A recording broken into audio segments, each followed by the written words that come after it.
कृष्ण कहते हैं कि सोचो, यदि नदी बीच में ही बहना छोड़ दे तो क्या होगा। उसका पानी ठहर जाएगा और वह कुछ ही दिनों में सूख कर नष्ट हो जाएगी। यही हमारी जिंदगी में होता है। यदि सफल होने के लिए आप कोई लक्ष्य तय करते हैं और उस लक्ष्य तक पहुंचने की पहली शर्त यह है कि आपको लगातार अपने लक्ष्य की ओर बढ़ते रहना है। यदि कहीं रुके तो असफलता निश्चित है। अपने मनपसंद लक्ष्य तक पहुंचना आसान कार्य नहीं होता। यदि आसान होता तो आज दुनिया के सभी लोग सफल होते। सफलता के रास्ते में बहुत सी बाधाएं सामने मुंह फैलाए खड़ी मिलती है। ये बाधाएं हमें रोकने की पूरी कोशिश करती है। जो लोग मन से कमजोर होते हैं, जिनका आत्मबल बहुत कम होता है, वह इन परेशानियों के आगे झुक जाते हैं और असफलता को स्वीकार कर लेते हैं और बाद में अपने भाग्य को कोसते हैं। लेकिन कुछ वीर लोग इन परेशानियों का सीना तानकर सामना करते हैं। भले ही लक्ष्य तक पहुंचने की गति में कुछ समय के लिए कमी आ जाए, लेकिन रुकते कभी नहीं है। और जो रुकते नहीं है उन्हें अपनी मंजिल तक पहुंचने से कोई रोक ही नहीं सकता। ध्यान रखिए, लक्ष्य तक पहुंचने के लिए लगातार चलते रहना पहली शर्त है। लगातार बहती नदी ही अपनी मंजिल प्राप्त कर पाती है। समय हमेशा चलता रहता है, इसलिए दुनिया का हर इंसान समय का गुलाम है। हवा हमेशा चलती रहती है, कभी कम रफ्तार से तो कभी तेजी से, लेकिन रुकता कभी नहीं है। इसलिए दुनिया के किसी भी जीव का जीवन हवा के बिना संभव ही नहीं है। संपूर्ण ब्रह्मांड, जिसमें अरबों गैलेक्सी, खरबों तारे और अनगिनत ग्रह सभी चलते हैं, कभी रुकते नहीं है। प्रकृति का नियम है, जो रुक गया उसका असफल होना या नष्ट होना तय है। यदि आप अपने लक्ष्य को प्राप्त करना चाहते हैं तो आज से ही अपनी कमर कस लीजिए और खुद से वादा कीजिए कि रुकना कभी नहीं है।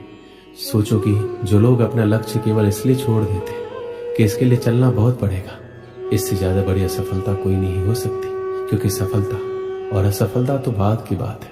खुद को बिना प्रयास के असफलता की ओर धकेल देना, इससे बुरा कुछ नहीं हो सकता। आपका दिल आपका सबसे बड़ा दोस्त है। वह आपके लिए हमेशा धड़कता है ताकि आप अपनी मंजिल प्राप्त कर सके। आपके शरीर के खून की हर एक बूंद हमेशा चलती रहती है, कभी नहीं रुकती। किसके लिए? केवल आपके लिए। आपके शरीर के बहुत से अंग हमेशा चलते रहते और संदेश देते रहते। लगातार चलना ही सफल जीवन है।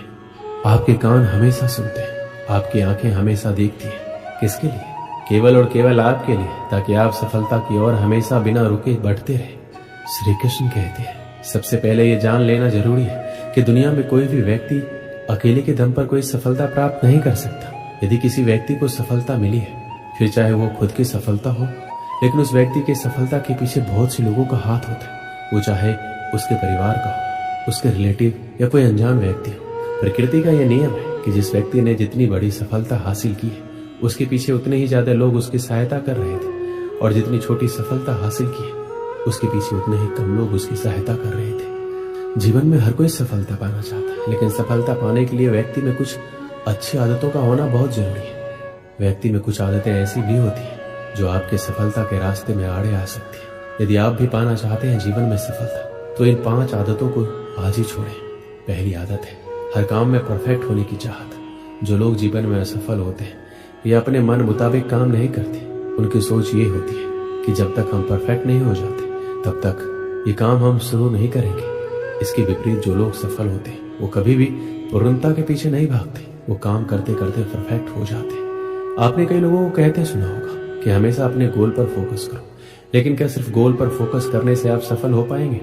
यदि आप जीवन में सफल होना चाहते हैं तो आपको सिर्फ गोल पर फोकस करने की अपनी आदत को छोड़ना होगा। एक बार गोल डिसाइड करने के बाद आपको अपने गोल तक पहुंचने के लिए उसकी कार्य योजना पर भी काम करना होगा। जब आप कार्य योजना पर सही तरीके से काम करते हैं तो आप अपने गोल तक पहुंचने में सफल हो पाएंगे। कई लोग अपना मनपसंद काम इसलिए शुरू नहीं कर पाते क्योंकि उन्हें असफलता का डर होता है। लोग अधिकतर ये सोचकर शुरुआत ही नहीं कर पाते, यदि हम असफल हो गए तो लोग क्या कहेंगे। हम कभी भी किसी काम में सीधे सफल नहीं हो सकते। यदि हम असफलता के डर से नया काम करना शुरू ही नहीं करेंगे तो कभी सफलता का स्वाद चख नहीं पाएंगे। हमारे असफलता का एक बड़ा कारण होता है हम फैसले अपनी प्राथमिकता के हिसाब से नहीं बल्कि लोगों के हिसाब से लेते हैं। मान लीजिए कोई छात्र आर्ट्स लेना चाहता है, लेकिन उसके परिजन उसे विज्ञान लेने के लिए कहते हैं। कारण सिर्फ एक है, लोग क्या कहेंगे। यदि आप जीवन में सफलता प्राप्त करना चाहते हैं तो लोगों के हिसाब से नहीं, अपने गोल के हिसाब से फैसले लीजिए। लोग कई बार भावनाओं में बहकर निर्णय लेते या काम करते। ऐसे में उनके असफल होने की संभावना ज्यादा होती। यदि हम अपने जीवन में सफल होना चाहते हैं तो कभी भी भावनाओं में बहकर निर्णय मत लीजिए। यदि आप भावनाओं के आवेश में और आपको निर्णय लेना पड़ रहा है तो ऐसे में निर्णय मत लीजिए। निर्णय तभी लेना चाहिए जब आप पूरी तरह से स्थिर हैं। इस परिस्थिति में आप उस पर पूर्णतः विचार कर सकते हैं और आपके सफल होने की संभावना बढ़ जाती है। सफल व्यक्ति दृढ़ता से सपनों पर डटे रहते हैं। जिन लोगों ने भी सफलता पाई है और वह जहां पर भी है वह महज इत्तेफाक नहीं, उन्होंने एड़ी से लेकर चोटी तक का जोर लगाया और अपने सपनों को पाने की जिद पर डटे रहे। हर उस चीज का अभ्यास किया है जो अपने सपनों तक पहुंचने के लिए जरूरी है। अपने फौलादी इरादों, चट्टानों से धैर्य और कड़ी मेहनत से उन्होंने अपने सपनों को हकीकत में बदला है। आपके सपने भी आपका इंतजार कर रहे हैं, उन्हें पूरा करें, समय बर्बाद ना करें। एक भिखारी रेलवे स्टेशन पर रहता था। वह रोज ट्रेन में चढ़ता और एक स्टेशन से दूसरे स्टेशन तक जाता था। रास्ते में वह ट्रेन में बैठे यात्रियों से भीख मांगता। कभी उसे पैसे मिलते, कभी नहीं मिलते थे। उसकी जिंदगी इसी ट्रेन में इधर उधर आते जाते और भीख मांगते गुजर रही थी। एक दिन वह रोज की तरह ट्रेन में चढ़ा, उसमें बैठे यात्रियों से भीख मांगने लगा। वह एक कंपार्टमेंट से दूसरे कंपार्टमेंट में घूम रहा था। तभी एक कंपार्टमेंट की कोने की सीट पर उसे सूट बूट पहना एक व्यक्ति दिखाई पड़ा। वह व्यक्ति काफी अमीर लग रहा था। भिखारी ने सोचा कि इस मालदार आदमी से ज्यादा भीख मिलने की गुंजाइश है। वह उसके पास पहुंचा और पैसे मांगने लगा। सूट बूट पहने व्यक्ति ने उसे पैसे देने से इनकार कर दिया, लेकिन भिखारी डटा रहा, उसके पीछे पड़ गया। भिखारी की इस हरकत पर उस व्यक्ति को गुस्सा आ गया। गुस्से में वह बोला, बड़े अजीब हो, मैं तुम्हें पैसे देने से मना कर रहा हूँ और तुम मेरे पीछे पड़ गए। चलो ठीक है, मैंने तुम्हें पैसे दे भी दिए, तो ये बताओ कि बदले में तुम मुझे क्या दोगे। ये सुनकर भिखारी सोच में पड़ गया। कुछ देर सोचने के बाद बोला, साहब मैं आपको क्या दे सकता हूँ, मैं तो एक भिखारी हूँ। लोगों से मांग मांग कर अपना पेट भरता हूँ। किसी को कुछ देने की मेरी औकात ही नहीं है। जब किसी को कुछ दे नहीं सकते तो मांगा भी मत करो। सूट बूट पहने व्यक्ति ने भिखारी से कहा और उठकर वहां से चला गया। उस दिन भिखारी जब ट्रेन से उतरा तो सोचने लगा, मैं लोगों को क्या दे सकता हूँ। नजर इधर उधर दौड़ाने पर उसे फूलों से लदे कुछ पौधे दिखाई पड़े। उसने सोचा, जब कोई मुझे भीख देगा तो बदले में मैं उसे एक फूल दे दिया करूंगा। उस दिन के बाद वह अपने साथ एक झोले में फूल रखने लगा। जब भी कोई उसे भीख देता वह झोले में से निकाल कर एक फूल उसे दे देता। भीख देने वाला यह देखकर खुश हो जाता। भिखारी को भी ये बड़ा अच्छा लगता। एक दिन ट्रेन में भिखारी को वही सूट बूट वाला आदमी फिर से दिखाई पड़ा।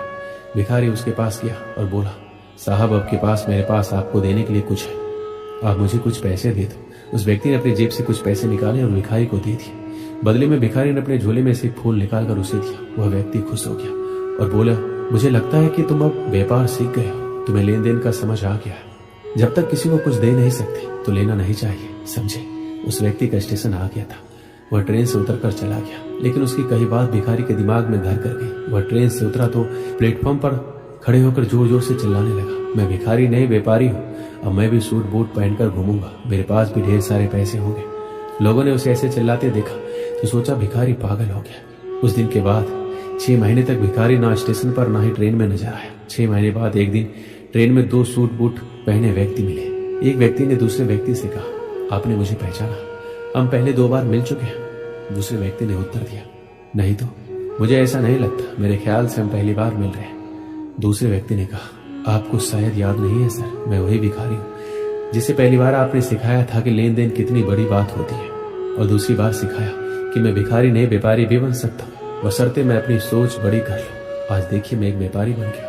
आपकी बात मानकर शुरुआत में मैं फूल तोड़कर बेचने लगा, कुछ पैसे जमा हुए तो मैं फूल खरीद कर बेचने लगा। आज मेरा फूलों का बहुत बड़ा व्यापार है। सब कुछ आपसे सीखा है। आपका बहुत धन्यवाद सर, मेरी जिंदगी बदलने के लिए। इस कहानी से हमें क्या सीख मिलती है? जब तक हम अपनी सोच बड़ी नहीं करेंगे, जिंदगी एक ही रास्ते पर चलती रहेगी।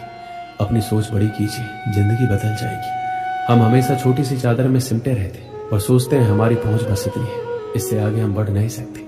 अपनी चादर बड़ी करें, उसे और फैलाएं। जीवन में तरक्की आपका इंतजार कर रही है, बस जरूरत है बड़ी सोच के साथ कड़ी मेहनत की। सफलता आपके कदम चूमेगी।